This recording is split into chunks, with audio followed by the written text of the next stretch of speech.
He boarded that cruise ship like he'd already won. Sunglasses on, cocktail in hand, my credit card still tucked in his wallet like he owned it. Because honestly, he'd always acted like he did. What he didn't know, standing on that deck watching the port disappear, was that the woman he'd just texted, "You're not coming, we want real family," was back home sitting across from a real estate attorney and smiling. If you're watching this video, tell me where you're from or what time it is for you. I was ready, and I mean that. Completely ready. Sunscreen on, hair done. My good straw tote packed with the little things you need for a week at sea. A paperback, my SPF lip balm, the travel-size Dramamine I always buy and never end up needing. I had my floral maxi dress on, the blue one with the white flowers that I got on sale at Chico's 2 summers ago. It's the kind of dress that says I'm on vacation and I earned it. The suitcase was by the front door. I'd packed it 3 days early because that's who I am. I was standing in the kitchen finishing my coffee when my phone buzzed on the counter. I figured it was Adrian confirming the pickup time. He was supposed to swing by at 10 to load my bag into the car. We'd drive to the port together, the 3 of us, check in as a family. That was the plan. That had always been the plan. I had helped pay for this trip, same as I'd helped with every trip before it, because that's what I did. That's what I'd always done. I picked up the phone. The text was from Adrian. Short. No greeting. "Mom, we've talked it over, and Lynette really needs this to be just immediate family. We hope you understand. We'll make it up to you." I read it once. Then I read it again, slower, like the words might rearrange themselves into something that made sense. They didn't. I set the phone face down on the counter and stood there for a minute with my hands around my coffee mug, which had gone cold.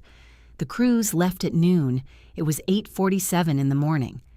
I want to be honest about what I felt in that moment because I've told this story a few times now and people always expect me to say I was devastated, crying on the kitchen floor, a mess. And look, there was something that moved through me, a kind of dropping feeling, like stepping off a curb you didn't see. But it wasn't devastation. I think devastation requires surprise. I wasn't surprised. I was something else, something quieter and a lot more dangerous. I walked over to the front door, looked at my suitcase sitting there like an optimistic little fool, and I thought, this is the last time. I didn't call him back. I didn't text Lynette. I didn't sit down and write the long, aching message I'd written in my head 100 times before. The one explaining how much I'd given, how much I loved them, how much this hurt. I'd sent versions of that message before. They never changed anything. They just made me look weak and gave Lynette something to roll her eyes at. Instead, I picked up my phone, went into the living room, and sat down in the good chair by the window.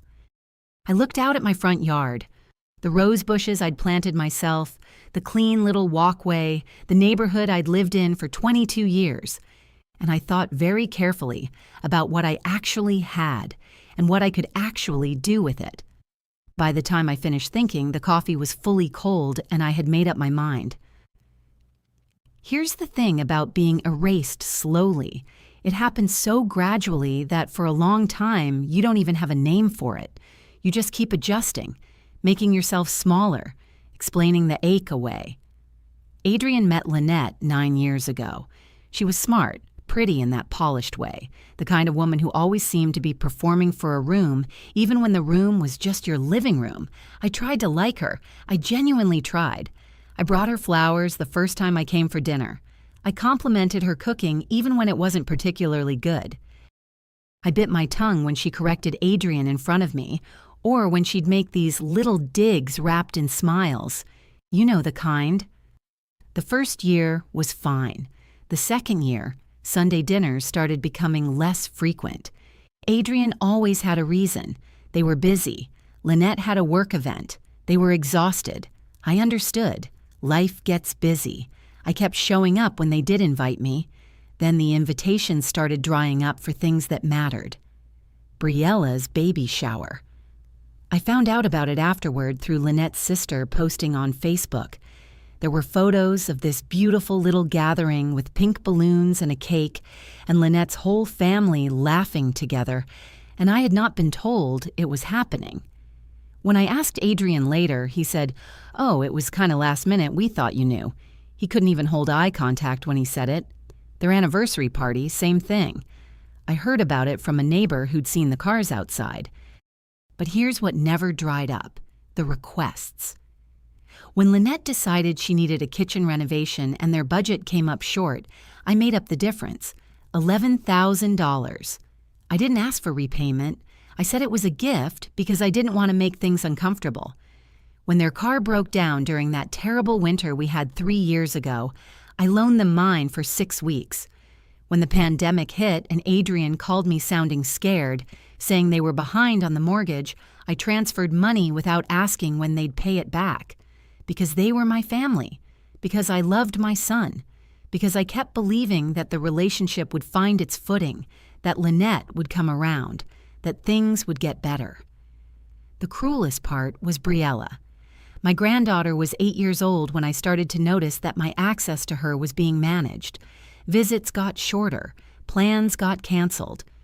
One time, I suggested taking Briella out for her birthday, just the two of us, a lunch at her favorite pizza place and maybe the art museum because she loved anything creative. I called Lynette to see if that would work. Lynette's voice had that particular quality she got when she was explaining something she considered obvious.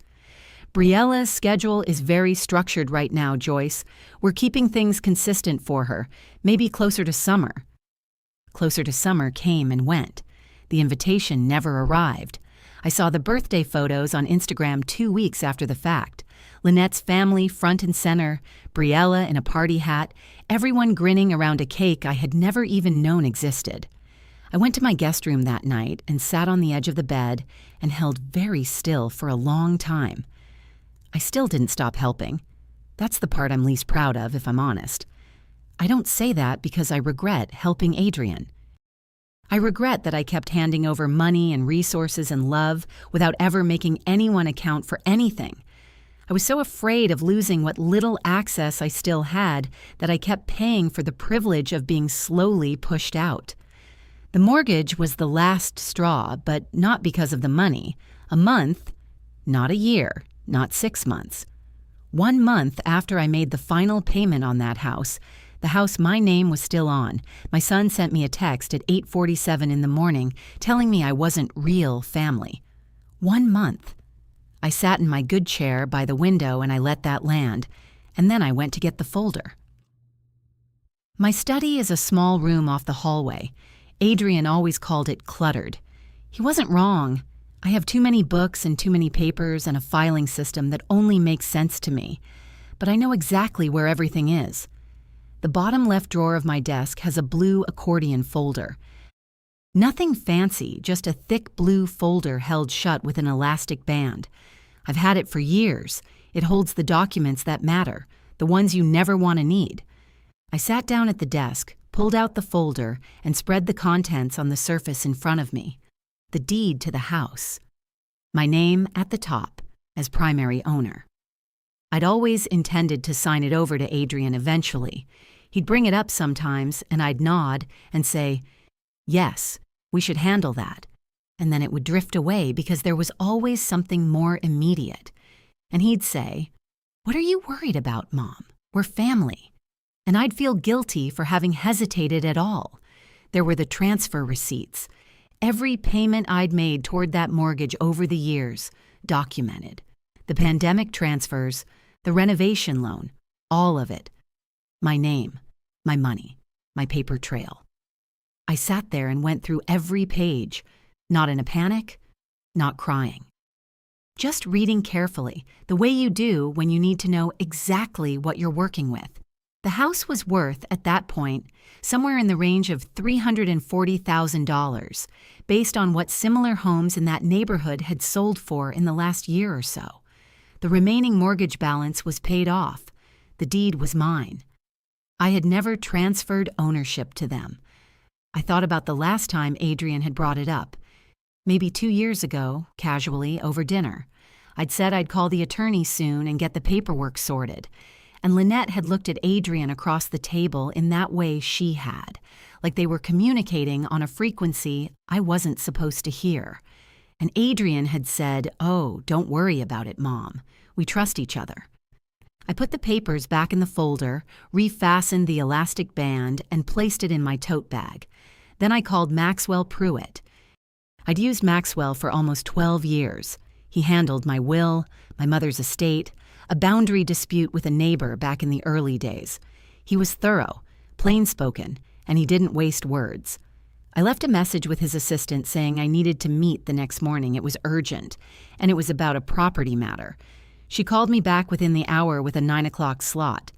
That night, I slept better than I had in months. Not deeply, but cleanly. No dread. No that hollow, anxious feeling I'd been carrying around for so long, I'd almost stopped noticing it. Just a quiet, clear sense of direction. Maxwell's office is on the 4th floor of a gray office building downtown, the kind that has a directory in the lobby with names in small black letters on white plastic. It smells like carpet cleaner and copy paper.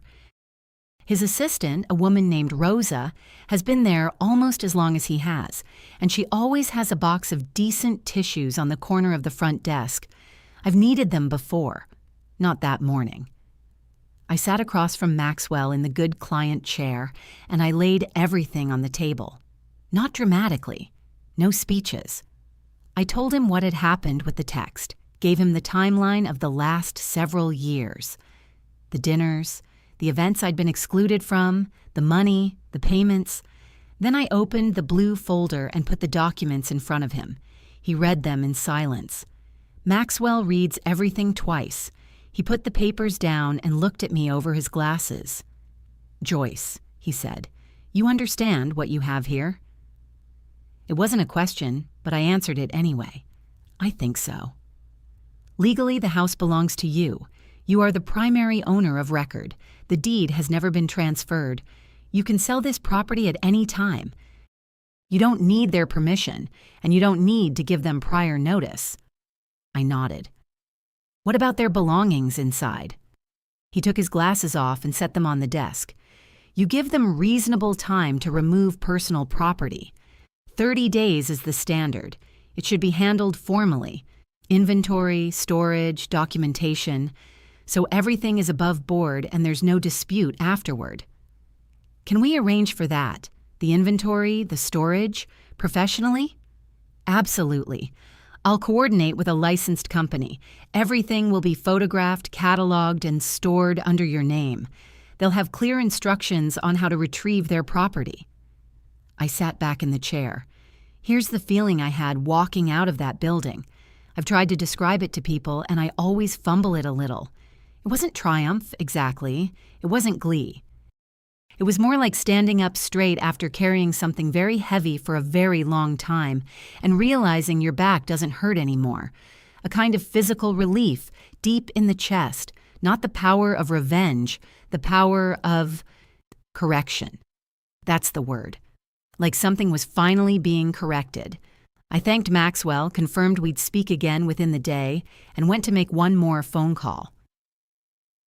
I'd heard of Petra Halverson through a friend of mine, Rosemary, who'd sold her late husband's property 2 years ago and said the whole thing was handled so discreetly she barely had to think about it.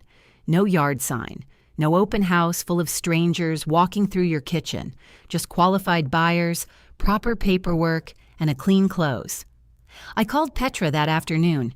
She was a compact, efficient woman, mid-50s, with reading glasses pushed up on her head and a way of cutting straight to numbers. I explained what I needed. Fast timeline, serious buyers, competitive price. I told her I wanted cash buyers or pre-approved buyers only. I told her there would be no staged photos, no public listing if she could help it. "That neighborhood?" she said. She made a small sound of approval. "Nice block. Good schools, good bones on those houses. You won't have any trouble finding serious interest if we price it right." We talked about price. I had my own number in mind based on the recent comps I'd pulled. Petra looked at her records and agreed. The number was fair, not inflated, not a fire sale. I didn't want to profit off anyone's desperation. I just wanted the house sold, and I wanted the money back in my account where it belonged. "I can have you a serious offer within 2 weeks," Petra said. "Probably sooner." I signed the listing agreement that afternoon, and then I went home, made a pot of soup, and watched a documentary about the Great Barrier Reef. Because life goes on, and I had decided I was going to start living mine. They posted the first photos the second morning out. I was still following Adrian on social media. I hadn't blocked him, not yet.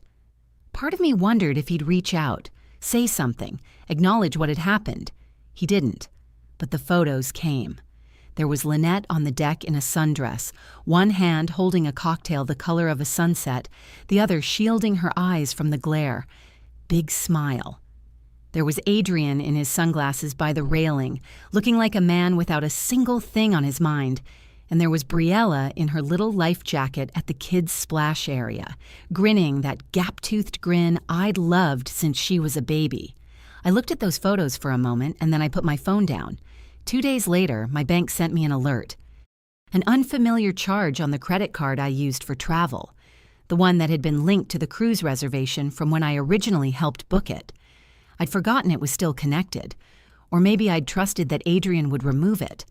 Either way, there it was. A spa charge for 2 at the onboard salon, $87. The next day, another alert. An excursion booking for a private boat tour at one of the ports, $112. Then a dinner charge at the ship's specialty restaurant, $94. They were using my card. On the cruise, I had been told I was no longer welcome to attend. I want to be clear. It wasn't mainly about the money. The amounts weren't the point. The point was the absolute staggering entitlement of it, the ease of it, the casualness with which they had decided I was not real family and then turned around and charged my credit card for their spa day. I sat at my kitchen table with my phone in my hand and felt something crystallize in me. Clean and cold.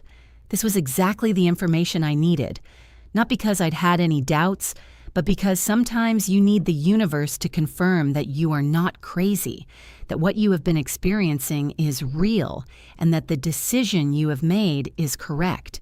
I called the bank. The woman at the bank's fraud line was very helpful.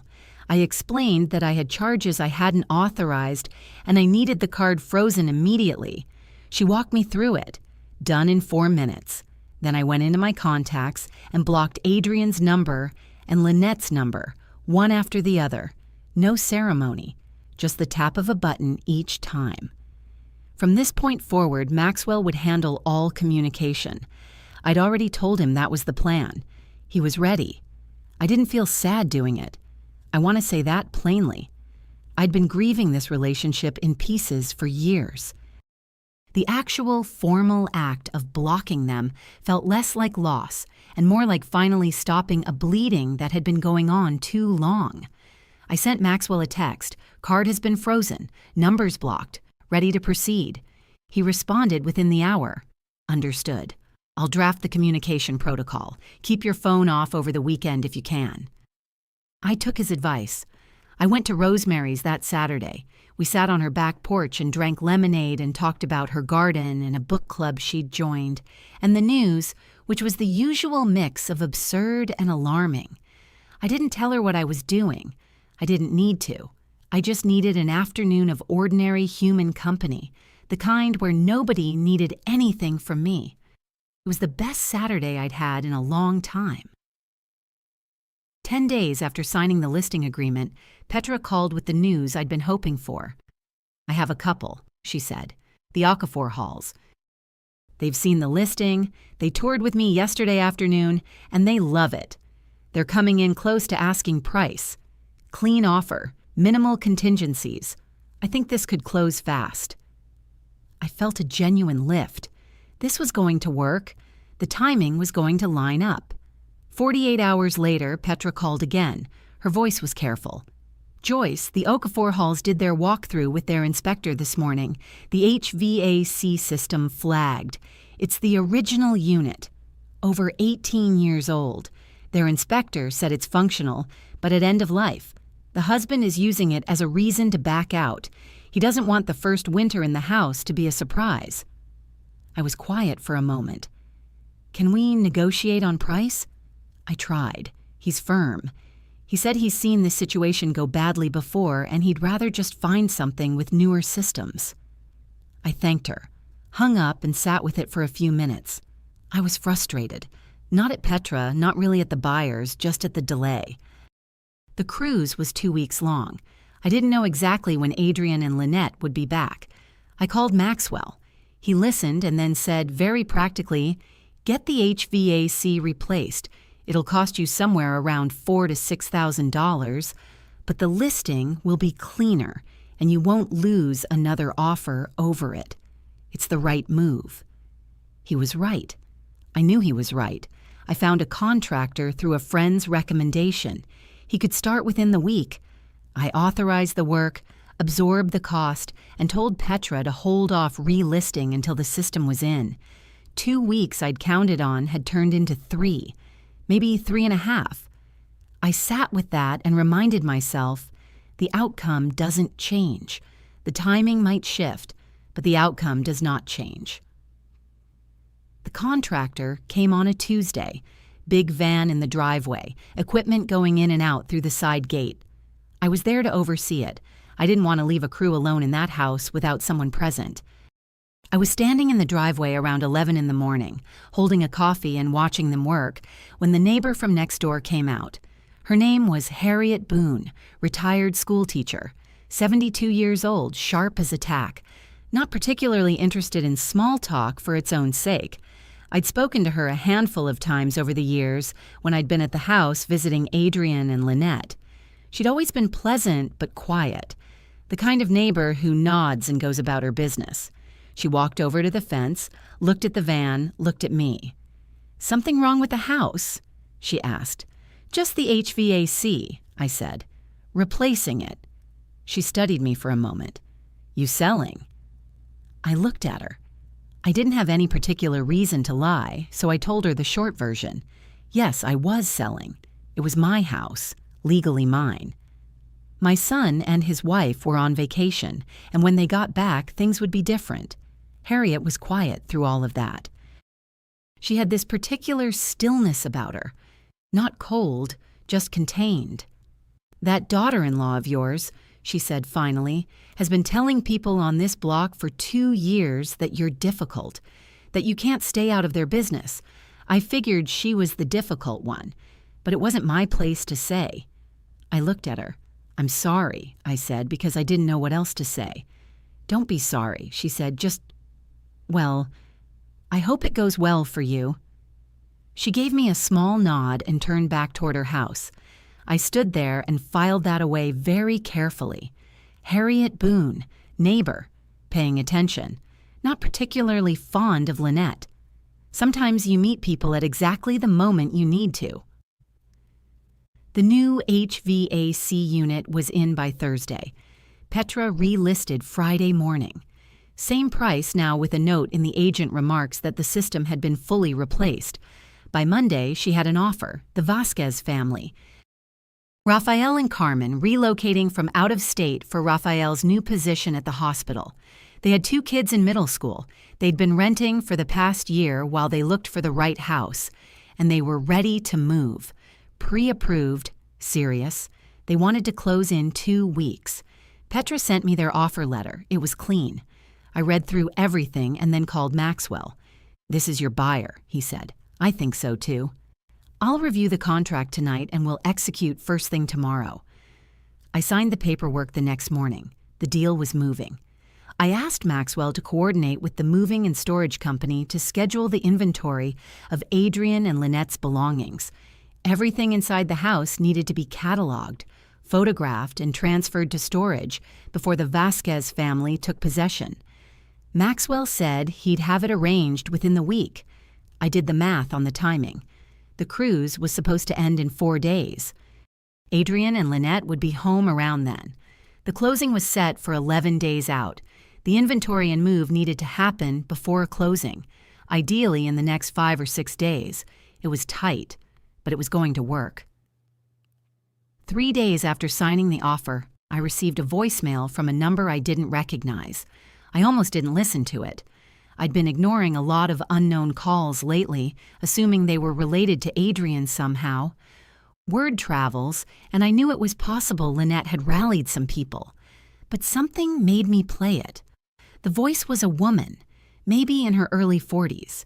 She said her name quickly and I almost missed it. Karen or Kira, something like that. She said she was a friend of Lynette's, someone who'd been part of their social circle for the past few years, and she said, I'm going to be careful here about exactly what she said.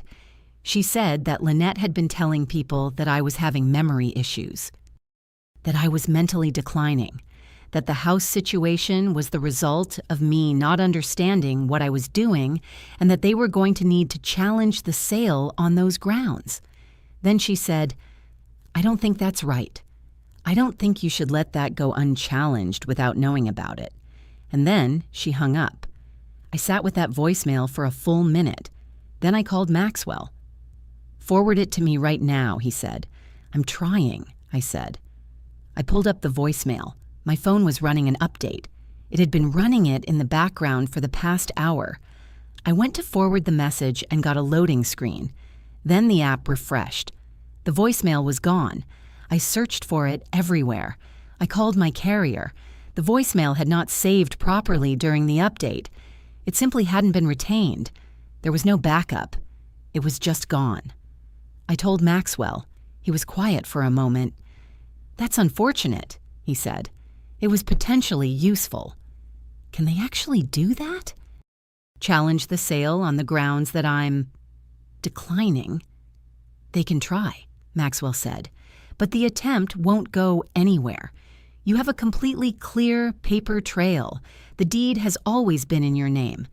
Every transaction is documented. There is nothing ambiguous here. What that voicemail would have given us was advance warning for a narrative battle. Lynette's version of events versus yours. Without it, we proceed on documentation alone. That's still a very strong position. I knew he was right, but I sat with it for a while after we hung up. The idea that Lynette was out there, on the cruise, cocktail in hand, telling people I was losing my mind, using my own care for my son against me. I didn't sleep well that night, not because I was scared, because I was angry, and anger at that level requires somewhere to go. 2 days before the scheduled closing, my phone rang. It was Harriet Boone. I almost didn't recognize the number. I picked up and heard her voice. Same contained, matter-of-fact delivery she had in person. I don't know if this is relevant to what you've got going on, she said, but I want to tell you something. She told me that 2 days ago, she'd noticed a car in front of Adrian and Lynette's house that she didn't recognize. A silver sedan. A man had come around through the side gate, which Harriet had a clear view of from her kitchen window.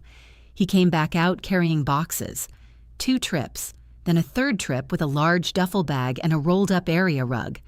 I didn't like the look of it, she said. I took some photos. I didn't know what else to do. I asked her if she recognized the man. She described him. Tall, dark hair, heavy set, maybe mid-30s. That matched Brendan, Lynette's brother. I'd met him twice. He and Lynette were close. Harriet texted me the photos right there on the phone. 4 of them, taken through her kitchen window, slightly grainy but clear enough. The man at the gate, arms full, recognizable view of the house number behind him. I called Maxwell before I'd even finished looking at the photos. He was quiet for a moment after I described what I had. Then he said, "Send those to me immediately. This changes things. Not the sale itself, but the inventory process. If items have been removed, we need to document the current state of the property as is before the inventory company goes in, and we need to expedite the court order for supervised access." He handled it within 24 hours. Maxwell got a court-supervised inventory order in place. A licensed company went through the house with a formal process. Every room photographed, every item cataloged. The list was thorough. Whatever Brendan had taken, it was now noted as absent. That was now on the record. Later, I thought about Harriet, standing at her kitchen window with her phone, deciding to take those photos rather than let it go. She didn't have to do that. She didn't have a dog in this fight. She did it because she'd watched Lynette treat me a certain way from across the fence for 2 years, and she'd decided she'd had enough of staying quiet. I sent her an edible arrangements basket and a note that said, "Thank you for being a neighbor worth having." She texted back a single word. Obviously, that made me laugh out loud for the first time in 2 weeks. The inventory team arrived at 7:30 in the morning. 3 people with clipboards and camera equipment and a moving truck. Maxwell had arranged a liaison from the court to be present. The whole thing was formal, documented, and unhurried. I stood on the front walkway and watched. I hadn't been inside that house in over a year. Lynette had made it clear through Adrian that unannounced visits were not welcome, and then scheduled visits had been phased out with one excuse or another. I didn't go in now either. I didn't need to. I watched the movers carry boxes out and label them: kitchen items, books, children's clothing, Briella's drawings. Those went into a clearly marked box, wrapped in paper first, handled carefully. That mattered to me. Whatever I felt about Adrian and Lynette, Briella's things needed to be treated with care. The process took most of the day. By 4 in the afternoon, the house was empty and clean. Every item was logged. The inventory report went to Maxwell, to the storage facility, and to my files. Maxwell called me that evening. "Everything's in order," he said. "The house is ready for transfer. We close in 2 days." I thanked him. "Joyce," he said, and he paused in the way Maxwell pauses when he has something he wants to say clearly. "You've handled this exactly right. No missteps. No emotion where it doesn't belong. This is done correctly." From Maxwell Pruitt, that was high praise. I went home and made a proper dinner for once. Pasta, a glass of decent red wine, the news on low in the background. I sat at my own kitchen table and ate slowly and thought about what came next. The closing happened at 9 in the morning at the title company's office, a beige room with a conference table and a printer that made too much noise. Rafael and Carmen Vasquez were on one side of the table with their agent. I was on the other side with Petra and Maxwell. Carmen Vasquez was a warm woman, maybe 10 years younger than me, with her hair pulled back and a good handshake. She looked like someone who would plant things in the garden and remember the neighbors' names. I thought, this house is going to do better with them. We signed everything. It took about 45 minutes. The money cleared into my account by early afternoon. I got the notification on my phone and looked at it for a moment before putting the phone away. I gave Petra a genuine thank you. She had earned it. The HVAC setback could have rattled a less steady agent. Maxwell walked me to my car in the parking structure. He said, "I'll prepare the notification letter for the door. Standard letterhead, formal language, storage facility address, the 30-day window. We'll have it posted by tomorrow morning." "Make sure the court order is referenced," I said. "It will be. And the storage facility should have instructions not to release anything without proper identification." "Already specified." I nodded. Then I said, "I chose the possession date for the day after their ship docks." Maxwell looked at me. There was something that might have been a smile at the corner of his mouth, though with Maxwell it was always hard to be certain. "That's a reasonable timeline," he said. "Quite reasonable." I drove home, finished packing the last of my personal items from my own place. I'd been quietly looking at rentals and had found a small beachfront unit 2 towns over. Nothing fancy, but clean and bright, with a balcony facing the water. And I arranged for my things to be loaded in the morning. I left my own house in good shape. It was mine, and I had treated it that way. The Vasquez family took possession quietly. Carmen had asked if they could bring a few boxes over a couple of days early to get a start on things, just odds and ends. I said that was perfectly fine. They had earned the right to their new home. Maxwell's office arranged for the letter to be taped to the front door on the morning Adrian and Lynette were due back, the morning after the ship docked, just as the taxi would be pulling up to the curb with their suitcases. The letter was on the firm's letterhead, clean, formal, typed in clear language. It said that the property had been legally sold and transferred to the new owners. It said that all personal belongings had been removed, inventoried, and placed in licensed storage at a named facility. It said that the location and access instructions for the storage could be obtained by contacting the law office of Maxwell Pruitt and provided the phone number. It referenced the court order under which the inventory and transfer had been conducted. It noted that 30 days were available to retrieve personal property. It said that all future communications regarding this matter should be directed to the law office. It was about 200 words, no dramatic language, no accusations, no explanation of why, just what had happened and what came next. The new owners were already inside. There were children's drawings taped to the refrigerator and 2 bikes in the garage. I was not there. I was sitting on my new balcony 45 minutes away, watching the water. I did not plan to ever stand at that door again. The balcony faced east. That first morning, the light came in sideways and warm, and I sat in the plastic chair I'd bought at a Target on the way and held my coffee with both hands and listened to the water. A pelican flew by. I noted that. I had left my phone off overnight. Not because I was afraid of what was on it. I knew exactly what was on it. I just needed one clean morning. One morning that was mine before it started being about them. At 10 o'clock, I turned the phone on. It took about 30 seconds for everything to come in. Missed calls, 19. From a number I recognized as Lynette's mother's landline, which meant Lynette's phone was either dead or she was calling from wherever she was standing at the moment of impact. 11 from an unknown number that was probably Brendan. 6 from Adrian. Voicemails, a mess of them. I didn't listen to them. Texts. I glanced at 2 before I stopped. One from Adrian that was a wall of capital letters. One from Lynette that contained language I won't repeat here.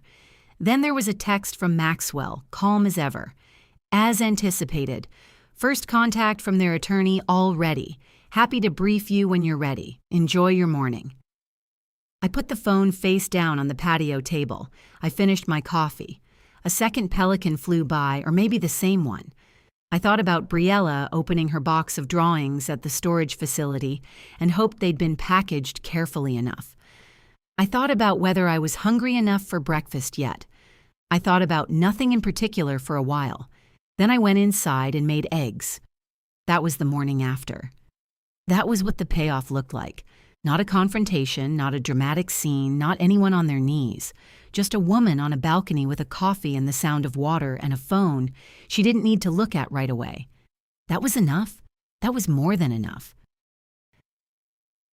The next several days were loud.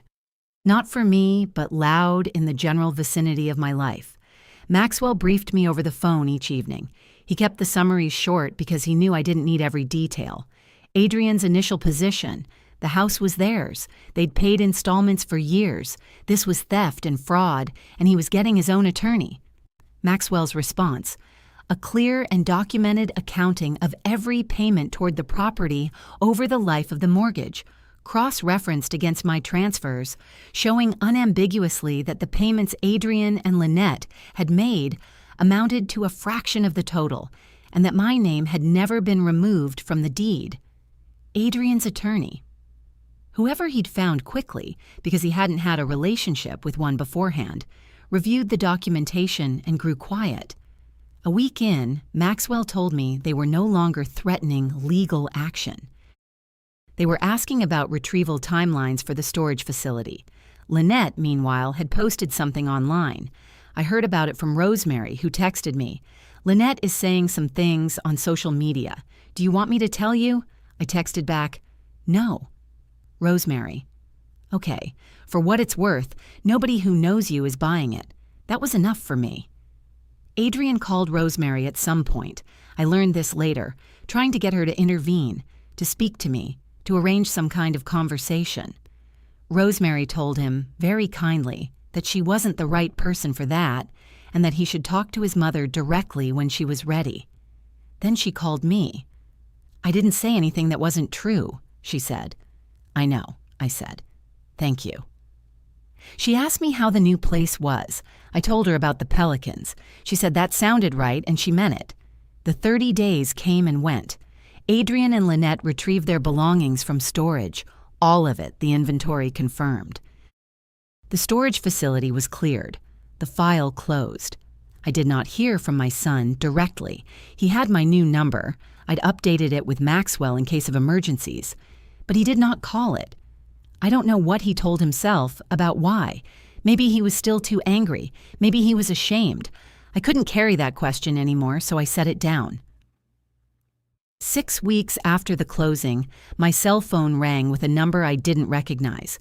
I almost let it go to voicemail, but something, instinct, luck, I don't know, made me pick up. "Grandma?" The voice was small and careful, a little wobbly at the edges, the way voices get when someone is trying very hard not to cry. Briella, 13 years old. She said she'd found my number in an old birthday card, the one I'd slipped into the package when I'd mailed her a gift for the birthday party I hadn't been invited to. The card had my cell number on it because I'd written, "Call me anytime, sweetheart. I love you." She'd kept it in the pocket of a jacket. For however long it had been sitting there. "I don't really understand everything that happened," she said. "Mom and Dad have said different things, and I don't know what's true. But I wanted to tell you I miss you, and I'm sorry." I sat down. I had not expected this. I had thought about Briella constantly, but I had not expected this. "Sweetheart," I said, and my voice did something I hadn't let it do in a long time. "You have absolutely nothing to be sorry for. Nothing. This is not your story to carry." She was quiet for a second. "Are you okay, Grandma?" "I am," I said. "I really am. Are you?" "Yeah, kind of. I miss your house." A pause. "I mean, your old house. Or, I don't know. I miss visiting you." "Then let's fix that," I said. "Can you do lunch? Just us. Next Saturday?" She said yes. Very fast, the way you say yes to something you've been hoping to be asked. I picked her up from the corner 2 blocks from Adrian's new apartment. She got in the car and looked at me, and then hugged me hard without saying anything. I hugged her back. We went to her favorite pizza place and sat in the booth by the window and talked about school and a book she was reading and whether cats or dogs were better. She was firmly dogs. I was agnostic. She ordered a calzone and ate almost the whole thing. I had the margarita pizza and a lemon water. She asked me once carefully if I was angry at her mom and dad. I said, "I felt hurt by some things that happened, and I made some decisions I needed to make for myself, and that's between the grown-ups. What matters to me is that you're okay and that you know I love you and that doesn't change." She nodded like she was filing that away somewhere important. We stayed at that restaurant for 2 hours. When I dropped her off, she said, "Same time in 2 weeks?" I said, "Absolutely." I drove home and I sat in my car in the parking structure for about 5 minutes before I went upstairs. Just breathing, not crying exactly. Something adjacent to it. She'd kept that birthday card. It's been 3 months since the letter went on the door. I am still in the beach rental. I love it more than I expected to. There's a good coffee shop 2 blocks away and a used bookstore 4 blocks in the other direction, and the pelicans show up every morning like clockwork. I've started going for walks on the beach before breakfast, which is something I always meant to do and never had the right circumstances for. I've been looking at a small condo nearby, a 1-bedroom on the 3rd floor with a parking space and a little storage unit in the basement. The whole place would be in my name, just mine. No other names on anything. Maxwell has reviewed the listing and says the price is fair. I'm going to make an offer this week, I think. Harriet texted me last month to say there was a for sale sign going up on her street, too. The house 2 doors down from the old place. She included a photo of it with no caption, and I wasn't sure what to make of that except that she was thinking of me, which I appreciated. I called her and we talked for about 20 minutes about nothing in particular. She mentioned she was thinking of taking a watercolor class. I told her she should. She said she probably would. We've made plans to have iced tea on my balcony at the end of the month.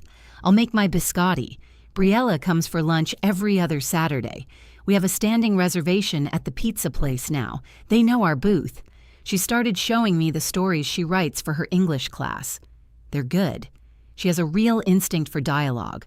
Last time, she brought me a drawing she'd made of the beach outside my apartment, all in pencil, and she'd written along the bottom in her careful handwriting, "For Grandma's new home." I have it framed on the wall next to the balcony door. Adrian has not called. Not once in 3 months. I don't know what that means exactly. Whether he's still too angry, whether he's ashamed, whether he's telling himself a story about this that makes me the villain. I genuinely don't know, and I've had to make peace with not knowing. What I do know is this. I carried that man for 35 years. I gave him everything I had. Money, time, presence, patience, dignity I should have kept for myself. And at some point, it became a habit so old and so heavy, I stopped being able to see the weight of it. I thought love meant absorbing everything without conditions. It doesn't.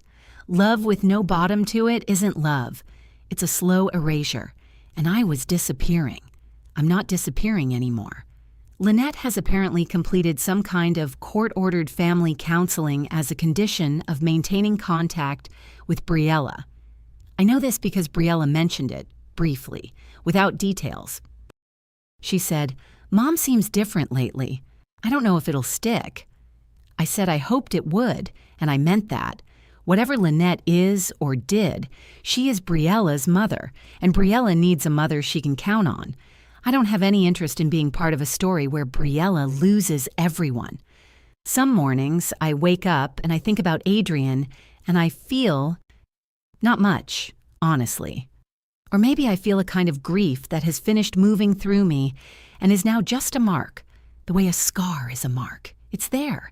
It doesn't hurt the way it used to. Other mornings, I wake up and I look out at the water from my bed, and I hear the waves, and I think, this is mine. Not a house with anyone else's name in the deed. Not a relationship where I had to earn my seat at the table. This, right here. I thought about what I used to tell Adrian when he was little and something had gone wrong for him at school. Some slight from a friend or a teacher who hadn't been fair. I'd say, you can't control what other people do. You can only control what you do next. I gave him that, for free, all those years. Turns out it's pretty good advice. It took me 63 years to take it myself. The coffee is ready, the pelicans are arriving, the morning is mine. If this story resonated with you, leave a like and consider subscribing. You can also drop any comment below, even just one word. Maybe tell me where you're watching from, or what time it is right now. Sometimes one word is enough to say you were here.